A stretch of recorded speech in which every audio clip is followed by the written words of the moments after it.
हिंगोली जिल्ह्याभरामध्ये मागील 4 दिवसापासून उन्हाची तीव्रता मोठ्या प्रमाणात आहे आणि त्याचा थेट परिणाम केळी बागेवर पडलेला आहे। मी उभा आहे हिंगोलीच्या केळी बागा परिसरामध्ये आणि संपूर्ण जिल्ह्याभरामध्ये कळमनुरी असेल, वसमत असेल, सेनगाव असेल, अनेक भागांमध्ये जे आहे ते शेतकरी केळीची लागवड मोठ्या प्रमाणात करत आहेत।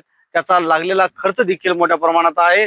परंतु मागील 4 दिवसापासून उन्हाची तीव्रता जी आहे ते 40 डिग्री पेक्षा जास्त ऊन तापमान असल्यामुळे केळी बाग सुकू लागलेली आहे, करपू लागली आहे आणि त्याचा लावलेला खर्च मोठ्या प्रमाणात असल्यानं सध्या आलेले बाग जे आहे ते शेतकऱ्यांची हातातोंडाशी आलेला घास आता या उन्हाच्या तीव्रतेमुळे नुकसान होती की काय असं देखील प्रश्न या ठिकाणी मोठ्या प्रमाणात निर्माण झालेला आहे।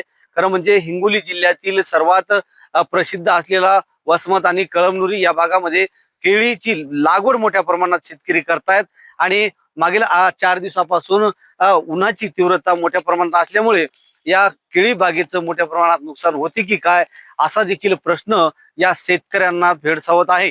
श्रीधर वाळवंटे, जय महाराष्ट्र न्यूज, हिंगोली।